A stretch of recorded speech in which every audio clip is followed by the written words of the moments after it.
trailer, our air bottle almost hit that quarter panel. It kind of went crazy on us. And what we're going to do now, we're going to cover this thing up, and we're fucking leaving. We're leaving. It's over. So another worthy duty of the delivery boy done. The car has been delivered. It's in good shape. Everything is in super condition. And him getting it in his shop is his business. Good luck, my friend. Good luck. Another one bites the dust. There it is. Get that baby loaded up and let's get out of here. All right, I got to get these ramps put away, get my binders, chains, and straps put away. And we are down the road to the fabulous city of Las Vegas to pick up a 1955 Volkswagen Bug that we're going to be painting. And then we're going to look at his car as we get the hell out of this state called Texas. Sweltering, heat, humidity, sweating, pathetic place that I used to call home.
We finally made it to Las Vegas all the way from Dallas, Texas. We dropped the Mustang off, and we're out here in the Vegas area over at our buddy Scott's. How you doing, Scott? Come on over here, bud. I was going to go get my cane.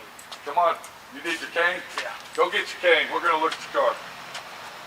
Okay, so Scott's a really nice guy. I've been talking to him for, what, about 4 years, 5 years. He watches all my videos, and he came across this 1955 Bug. I believe he said he got it from his dentist. I think that's what you told me. I think he said he got it from his dentist. So, and his dentist had it for years. This thing was actually featured in some Volkswagen magazine back in the day. So it used to be a beautiful car at one time. And Scott is restoring this car, and he's done all the body work. Now I noticed this is an oval window. This ain't a split window. Why is that? I thought that a 55 would be a split window job. Split windows are more like 53. Oh, 53 and down? 53 Okay. and down, yeah. And, yeah. Again, because of that weird, you might see it an oval in a late 53. Okay. But so a 53 was split, and then in 54 they went to oval. And this would be the last of the semaphores, early 55. Really? For U.S. delivery. Okay, so you think this car was a U.S. model? Pretty sure of it. Okay. I know its history for 30 years before I obtained it. You said your dentist owned it? Yeah. Okay. So this is all an original Bug. Now, I do notice one thing here that's really oddball, is that it looks like you got disc brakes on the rear. It's disc brakes all the way around. Okay, hold on. I want to stop right there because I want everybody to look at this. Come on over here. When we look at this right here, when we look at the drum plate or the rotor, it looks exactly like it would be A drum brakes. Same in the front. And look at the front over here. You don't even know that's a disc brake. You think that it's drum brakes just like factory original with the big 5 on it. So what's really unusual is that he's got rotors that actually look, because he told me he put disc brakes on it, but I'm looking at it going, where's your disc brakes? And then when I looked inside there, I saw the calipers. That's very unusual. I guess that's a new situation or something. Am I right, Scott? Yeah, they are. You can get them, but most of the disc brakes aren't. That's like that. really crazy. So you bought this from your, dentist? Mm-hmm. of 30 years, and this thing was featured in a VW magazine of some sort. I got so the copy it of was that. actually a show car one time. I noticed you replaced the fenders. Now, are these European fenders? Are these what kind of I've never seen any that were in green primer before. I believe they're classic fab. Classic fab fenders. Now, where are those located at? Where are those from? Company's in Florida, but they're made down in Bogota. Huh. Because I noticed those actually fit really nice on there. Yeah, they stamp them out of the correct gauge sheet metal. They are. Yeah, that's really a well-built fender. But I also noticed one other thing. As you're block sanding it, and this is pretty much typical on all aftermarket parts, you start to see your low spots in it. And this is where I tell everybody they have to learn how to read their road map. Yep. And what a road map is this right here. Do you see where the metal's showing? That's high. And then you start getting in here, and then we start getting this, and it's a little low. Now, did you hand sand this by hand, or did you use a DA sander on it, or what? I used a DA for a bit, and as I started seeing that, I went to hand. Okay.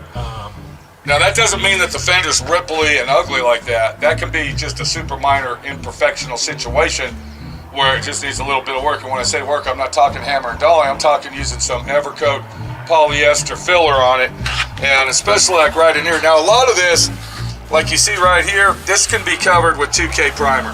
2K primer will fill that in. But what's the real? They say you should remove their green primer before you paint it. Okay, well. I was going to sand as much of it off and then strip the Okay, rest. so do you want to go ahead and remove all this primer? Is that what you're saying? That's what they recommend. Okay. I was going to try sanding it, and then, to get the bulk of it off. Why are they telling you to remove their primer? I asked them if it was paint over or it needed to be removed, and they said, I've never heard remove of that it. before. Have you ever heard of that? No. Because I've I've never heard heard people of that. say it was okay to paint over, but when I called them, they said, remove it. Don't prime Okay, over. that's probably a situation where they say, we're going to cover our ass because we don't want anybody to blame us for something that they don't know how to do properly. Generally speaking, they're not going to put something on their product that you have to. I mean, think about it. How many times do you think people call them and say, should I remove your primer off of that fender before I paint it? That's kind of weird. Was there an instruction on that, Scott, or was that just something you asked No, them? that was over the phone. Okay. All right. Well, we'll check it out, and if you want us to remove it, no problem. We can do that. One mistake that you made on your car, and I'm going to show you, and I don't want you to get upset, is when you start writing on your car with magic marker. That actually penetrates into the metal. That's a no-no, bro. Same right here. Yeah, I've got notes all over it. I didn't know it was a problem. That's I okay. saw that on your video. That's okay, but what we need to use, we need to use a pencil. Now, another problem we have when you use a pencil to find all your imperfections, look what we got up here, Scott. And I'm thinking that's a pencil mark, am I right? Yeah. Okay, we should never put a pencil lead mark on Bondo, because now that all has to come out. We have to grind all that out of there. Because what happens is the lead actually puts a layer in between the Bondo and then the other layer of Bondo or whatever Bondo you're putting on there. So all that has got to be removed. Like here's a mark here or something on there. So whenever you use a pencil to mark with, always remove it. And the same with this. You should never use this on bare metal, because this is actually a permanent marker and that actually penetrates into the metal. So obviously you didn't really get too many spots with that. I see a little spot right here, Scott. Making notes of things I needed to. Okay, so we'll take care of that for Scott, but please take note, if you're watching this video, don't ever use a magic marker on your bare metal unless you're using it as a marker to cut your bare metal with. Is that all right with you? Yep. Okay, so when we first pulled up here, you kind of opened the trunk, and there's a lot of writing in here. Kind of looks like a dictionary of words. And you said, I just decided to make marks of what I want welded up. So what I'm looking at here, and if Minnie can bring the camera in here. Okay, so all these holes that says weld, you want those welded, right? Yeah, those. So what I'm going to do is I'm going to circle all the ones, because you got a lot of stuff on here. And I presume you'd want to keep those ones. Weld. No. Okay, so what is this here? It says weld. Well, but you got that bracket there it's a weld-on nut.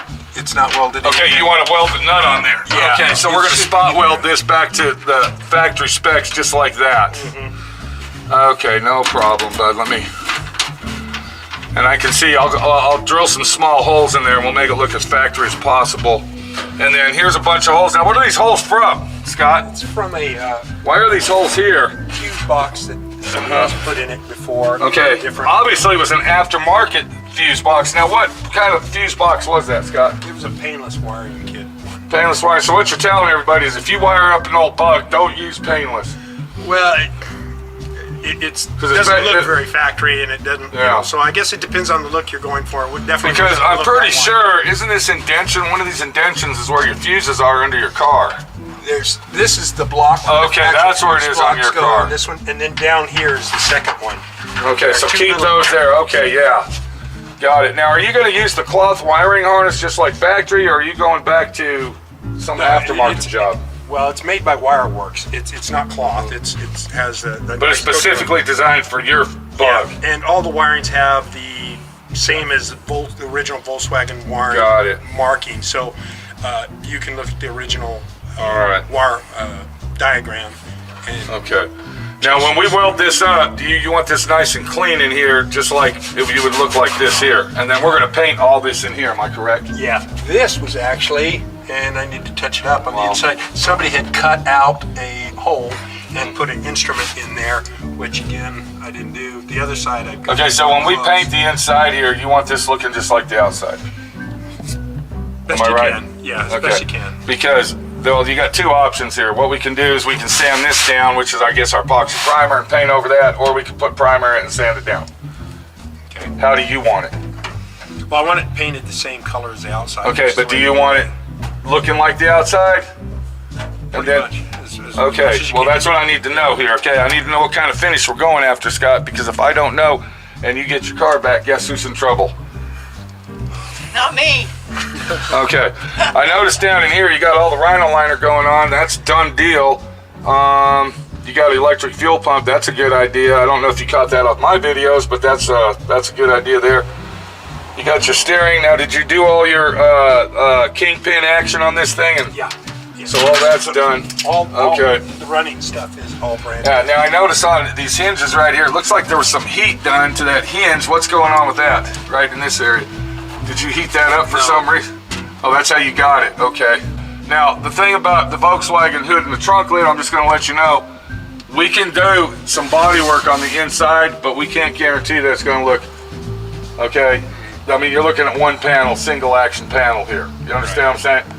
So without taking it to a metal fabrication shop that charges $300 an hour to do English wheeling and all this other stuff, the panels aren't going to be perfect. So if you open your trunk and you see a little indentation, I mean, there's nothing I can do, Scott. Right. Okay. You were saying something about your apron. What's going on, Scott? Yeah, you can tell it's been hit several times. I'm looking at the inside Well, myself. this piece is a separate piece. Yeah. And they make that piece and this piece. We can, Wolf in, Yeah, it doesn't matter to me, however you want it. but Do you want to replace the inside of that, or do you want to leave it like it is since there's a spare tire in there? well, this really doesn't bother me. Okay. It seems sound. This one, it sort of depends on you. I mean, would we be better off to get one of them by Wolf, or, you know, how bad is it? Wolfsburg West? No, it's a Wolf in Europe, and they actually stamp quite a few parts. Okay, let me do pretty this. metal in That it. looks kind of rough. I'm going to take that home with me, and we'll go over that. We'll save that for almost last. How's that sound, bud? Okay. Okay, so we're looking at, this is a factory hood, am I right? Okay, here we go, bud. Can you hold that, please? And this is how I do it. So if you can scoot back a little, Scott. We're going to start right here, and we're going to move our way back. So I take my hand like this, and I notice it's really rough in this area right here. There's a little imperfection in this area right there. And I feel a little bit of action going on here like this, so we're going to do that, see? Now I'm rubbing my hand across here, and it seems like you did pretty good little body work where you filled it in, but we still need to come around. That still needs major body work though. And it feels like it dips in right here. Did you notice that? Did you feel that? Well, I don't know if you felt it. Right here, you can feel it. So I'm going to circle that and look what we got, Scott. We got an X. Now this door feels really nice. So what I'm thinking we could do on that door is we can go like this, bud. And what that's telling us is it needs a minor sweep of possibly some polyester filler to feather everything out. All right, so we go into the door here, and I see you got some welding going on here. What happened, Scott? You had some surface rust, or? Yeah, and the bottoms of the door, like right in here, was replaced. Oh, okay. Okay, you got some good filler here, but if you put your hand there, you should have brought this way out to here, dude. So you can kind of see where we're going. Now I'm drawing out my road map, Scott. We got a problem with the roof, bud. It's nice that you went and did all this little stuff here and you got the big spots filled in, but I'm going to tell you right now, that roof needs a lot of work, dude. It is very similar. Yeah, this is why we're painting this car. Does everybody see what's going on here? Do you see this? We can't have the bodywork on the roof looking like shit. We can't have it half-assed because this is where all the sun hits. So we got all the fenders. Scott might want those done. This feels like a good, this is what the problem is that I find that you did wrong. You didn't do it wrong, but this is what happened. You got the dent, right? But you didn't feather it out. Now, we look at this end over here, and I see that you got this marked. You can see how close it is here and here. So we're gonna try to get that rigged up for you and get it fixed the best we can. But let's get back to this dent here, and then I think we'll finish the walk around later. When you're doing a bodywork like this is what happens, bud. You go ahead and fix the initial dent. Then you say, well, it needs a little bit more. It needs more. So what you end up doing, you're putting Bondo on it over and over again, and you're not really doing the dent. I mean, you're doing the dent, but you're not feathering it out. So for a dent this size, this is how much. You see what I'm saying? Now, I'm not saying that you got to use this much Bondo thick on it. You just got to bring it up that high so it feathers out into this area right here. You know, bodywork is kind of a science. I guess you figured that out, right? Yeah. So I'm not going to mark the roof because we know we got to go over that whole thing. You asked me several times, is it paint ready? And I've seen your comments on that, and I was real specific. No, it is not paint ready, and I'm not telling you it is. Okay, but see all the little dents you got going? I know it was hailed on 30 years ago. But when you get a situation like this, I mean, you got to literally cover the whole thing and then block it all down by hand, and that takes time, and it's very, very tedious. Now, what Scott did, he went ahead and wrapped aligned the whole bottom of your car and the fenders, so he's really wanting this nice. I want everybody to pay close attention. Look how he epoxy primed the whole inside of this. What kind of epoxy primer is that, Scott? It looks like a Raptor right there. That's Raptor epoxy primer. Huh, look at what we got here. So Raptor, I guess, look at this.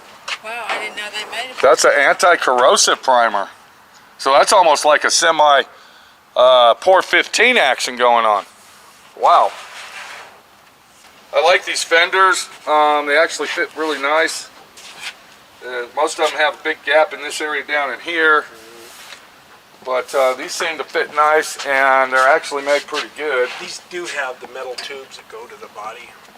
I don't know if you're familiar with those. Yeah. For the wiring. Yeah. Instead of the rubber tube. Yeah. How long you been a Volkswagen guy, Scott? Since I was first start driving, teens for sure. So this is basically your baby, is that right? This is your last one, you're done. Yeah. You want this thing looking beautiful, am I right? Yeah. I'm gonna die with this one. Well, we're gonna do the best we can, and hopefully my friend Pete will rig you up.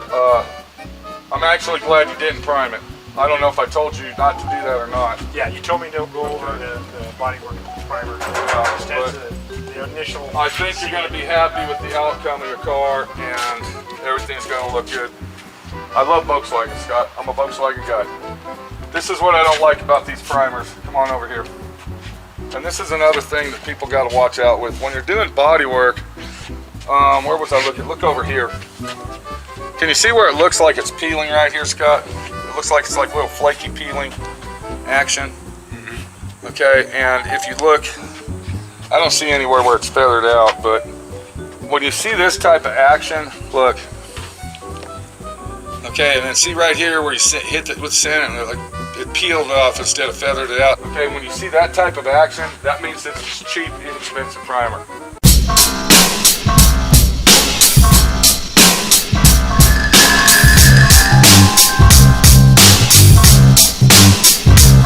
And when you see where the Bondo's flaking, that means the surface underneath wasn't prepped properly. That would be on me. So we're going to go back over the whole thing. Because this is the real deal, Scott. I personally don't like to paint cars that other people worked on. I personally don't like to paint cars that other people worked on. I personally don't like to paint cars that other people worked on. I don't know if I told you that. Okay, well, And the reason is, I'm going to go ahead and tell you, is because if that Bondo that you put on there peels off after I paint it, do you see what I'm saying? So, and that's why I kept telling you, you don't have to worry about the bodywork. Let me, because I'm going to go back over it anyway. And you were probably wondering why. I don't know why he's going to go back over it when I'm going to do it. no, I knew that. So I didn't want to get you insulted saying that. I knew my body work was Okay, well, not top notch. okay. Well, I ain't worried about that. What I'm worried about is, like, see this bodywork right here, Minnie? See where it looks like it's flaking off instead of feathering out? That has to be taken care of, dude. Yeah. And I'm the type of guy that if it ain't right for me to paint, I'm not painting it. So don't get insulted. That's just me. And that's the way I did it because I'm an honest guy. Okay, bro? We got to go. This is Pete. Shake a hand, make a friend, Scott. And we don't know if we're going to bring it back. Scott might come get it. But whichever way it is, we'll be doing the walk around on the 1955 Scott Bug. Is there a name on this thing? A lot of people name their little bugs. It got named before I got it with in that magazine. It got named Buggin' Me, and the old Buggin' Me. Yeah, Buggin' Me. Okay. Is you don't rename something once it's renamed, so the name is kind of stuck. Now you said that you actually applied for the license plates. He had this personalized plate. Wow. Of Buggin' Me with it. When I bought it from the guy that had it, I got him signed and transferred the Buggin' Me plate over because. And he owned this bug for 35 years? 30 something. Yeah. Awesome. Yeah, so I would say, yeah, this is kind of a relic as far as history goes in Las Vegas, Nevada. Yep. Am I right? Been here a long time. We gotta go. Take it easy, guys. We'll see you later. We're going down the road. And make sure to leave a comment below. Scott's here with us. I've been talking to you for, what, 4 or 5 years, something like that, off and on. And he's learned from my videos, and you can do the same thing if you want to. We'll see you later. It's that time to go ahead and subscribe. We need you to subscribe and click that bell, comment below, or this nuclear bomb bumblebee is going to explode your house up into a million pieces, and you won't have anywhere to work or live or anything. So if you're a do-it-yourself guy, you need to subscribe, click the bell, there you go, click that bell, and do it right. Nuclear bomb bumblebee says to do it now. Well, we just rolled into the homestead, and look what we got over here. Come on, boy, get over here. Come here. Come on. Yeah, did you miss me? Did you miss me, buddy? I know you did, didn't you? Yes, you did. Well, I'm here for good now, don't worry. So we just made it back to the homestead from a very, very long, exhausting journey. We left Sunday morning, and it's Friday evening, so we've been gone a long time now. One of the reasons we were gone, it wasn't just to drop this car off and go, drop the Mustang off, then go pick this up. I had to go get an implant. I had to get a tooth pulled out and an implant put in Dallas. So that's one of the main reasons, another reason that we went. Where did our dog go? Okay, there he is right there. All right. Okay, Axel, are you glad I'm here, buddy? Glad I'm here? Yes, sir. All right, come on. So we made it back and everything looks safe. The Volkswagen's here. So I guess the 68's gone and the 55's here. Let's get on this baby. Let's see what we can find out, what we can bitch and complain about, what we can holler and scream about, and what we can do to get this done. Get her done, get her done, get her done. Because if you're not getting her done, doing it right, you're not doing it at all, bitch.